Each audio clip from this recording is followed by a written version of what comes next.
Muito bem, queridos, vamos estudar a lição número 4, a parte de quinta-feira, falando sobre como sermos vitoriosos no Apocalipse, os vitoriosos do Apocalipse. Para entendermos que a vitória tem que ser conquistada através de um mérito maior do que o nosso, temos que olhar para Jesus. Por isso, o livro do Apocalipse 14, verso 12, João escreveu: aqui está a paciência dos santos, os que guardam os mandamentos de Deus e têm a fé de Jesus. Então, para sermos vitoriosos no tempo do fim, vamos precisar, primeiramente, de que nós possamos amar a Deus, depois sermos fiéis na guarda dos mandamentos e, finalmente, termos a fé do Senhor Jesus Cristo. Por isso, esse tipo de fé será concedida a todos aqueles que aceitam Jesus como o seu glorioso Salvador e vitorioso conquistador daquele que foi sua grande batalha na cruz. Satanás não conseguiu vencer Jesus.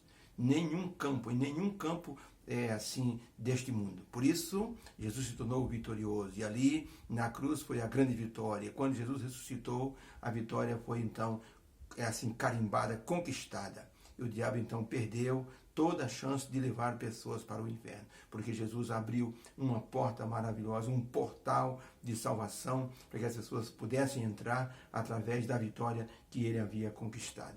Por isso, Ellen White, no livro Mensagem Escolhida, volume 2, página 172, ela escreveu o seguinte: a fé de Jesus. Essa fé é importante. Ela é debatida, mas não compreendida. O que constitui a fé de Jesus? Pergunta Ellen White. O que constitui essa fé de Jesus, que faz parte da terceira mensagem do terceiro anjo? O ato de Jesus tornar-se o portador dos pecados do ser humano e morrer no lugar dele foi, na verdade, uma grande vitória que Cristo conquistou para que as pessoas pudessem se tornar vitoriosas. Essa fé é a capacidade que Cristo tem de nos salvar. Ela é ampla e ela é irrestrita. E todo aquele que crê na vitória de Jesus se tornará vencedor sobre o diabo. Palavras de Ellen White, em Mensagem Escolhida, volume 3, melhor dizendo, página 172. Então, a fé de Jesus significa crer na vitória que ele conquistou. A pergunta número 6 tem o seguinte enunciado: de que maneira podemos ou seremos vencedores e ainda temer a Deus e dar-lhe glória? Como podemos ser os vencedores do Apocalipse, temendo a Deus e dando-lhe glória? Hebreus 4, de 14 a 16, diz o seguinte: visto que temos um grande sumo sacerdote, Jesus, Filho de Deus, nós tenhamos firmemente ou retenhamos firmemente a nossa confissão, porque não temos um sumo sacerdote que não possa se compadecer de todos nós, de nossas fraquezas, porém que, como nós, em tudo foi tentado, porém sem pecado. Cheguemos, pois, com confiança junto ao trono da graça, para que possamos ser ajudados e alcançar misericórdia em tempo oportuno. Ainda Hebreus 7, verso 25, portanto, Deus pode também perfeitamente salvar aqueles que se chegam a Ele vivendo para sempre para interceder por Ele. Jesus se tornará o nosso intercessor. Então, a pergunta: de que maneira podemos ser vencedores e ainda temer a Deus e dar-lhe glória? A resposta: para sermos vencedores, precisaremos confiar em Jesus, que foi o vencedor na cruz. E assim, acreditando em seu sacrifício e em sua vitória, nós seremos vencedores. Esse tipo de fé nos faz temer a Deus e dar-lhe glória. Importante: os que guardam os mandamentos de Deus e têm a fé de Jesus. Não é apenas a fé em Jesus, é a fé de Jesus. Tá? A fé de Jesus sempre foi o grande motivo dele vencer as tentações do inimigo em todas as áreas. Ele alimentava essa fé com devoção e com comunhão com Deus.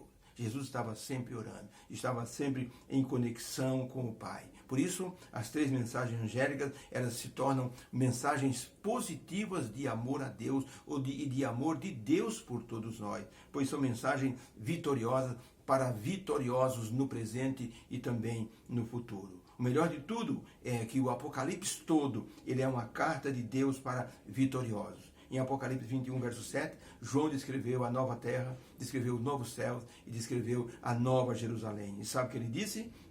O vencedor herdará todas essas coisas.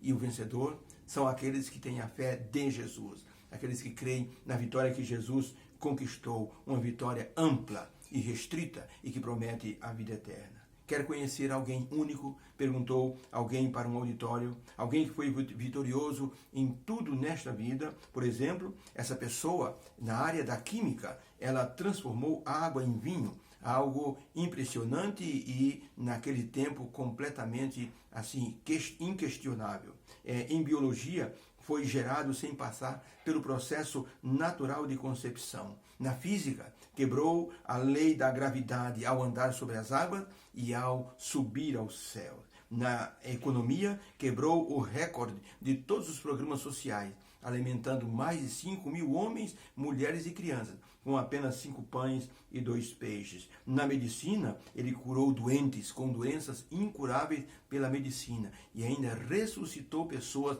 que haviam morrido há 4 dias. Ele curou pessoas sem dar um único comprimido. No campo da história, ele se tornou o princípio e o fim. Na política, ele é chamado conselheiro, Deus forte e Deus da paz. Por isso, durante uma tempestade no mar, os discípulos chegaram a perguntar: quem é este que o vento e o mar lhe obedecem? Essa pessoa, ao morrer, foi sepultado, mas a tumba não pôde detê-lo, porque ele era maior do que a morte. E quando perguntam quem é este homem foi Jesus de Nazaré, o grande vencedor. Que ele preencha a nossa alma e nos dê então a visão da vitória, porque é possível, porque se ele venceu, concederá a vitória àqueles que nele creem. Ellen White escreveu: que acontecimento esse, quando Cristo se colocou no lugar de Adão e se tornou o vencedor onde Adão havia falhado, pondo por esse ato o homem em situação vantajosa no favor de Deus, na posição em que ele poderia vencer o próprio Satanás através do favor divino. O que Jesus fez deu condições do ser humano se tornar vitorioso. Condição para isso? Apegar-se a Deus, estar em comunhão com Deus e não perder de vista a vitória que Jesus conquistou. Na maratona ou nos Jogos Olímpicos de Auckland, houve uma maratona. O vencedor era um corredor famoso. Ele chegou em primeiro lugar. Mas ele viu que lá atrás um corredor tropeçou, caiu e estava caído. Ele então voltou do local de chegada, da fita da vitória, e foi até onde o corredor estava caído. Levantou o corredor, deu os braços para ele, e ele ajudou esse último corredor a cruzar a linha de chegada. Ele foi aplaudido, os dois foram aplaudidos de forma assim emocionante, como se aquele último homem fosse o grande vencedor. Sabe o que aconteceu? Aquele último homem, ele se amparou no vencedor, no vitorioso, e por isso foi aclamado como se fosse um vencedor também. Jesus Cristo já cruzou a linha de chegada e nos espera. Por isso o apóstolo Paulo diz em Hebreus: nós estamos correndo a corrida da vitória. Corramos com paciência a corrida que nos está proposta, porque Jesus já se tornou vencedor, está na fita da chegada, e se nós cairmos no meio do caminho, ele, como vencedor, vem, nos abraça e nos levará até a fita da vitória final. Deus abençoe a todos, que possamos nos sentir vencedores do Apocalipse, porque Jesus é o grande vencedor do livro do Apocalipse. Obrigado, Senhor, por essa lição de hoje. Nos ajuda a termos essa motivação. Queremos ser vencedores porque Jesus se tornou um vencedor e cremos que Ele é o nosso redentor e vencedor. Nos ajude, nos dê essa vitória, em nome de Jesus. Amém. Deus abençoe. Feliz quinta-feira para você. Que haja uma bênção para você e sua família. Deus te abençoe. Amém.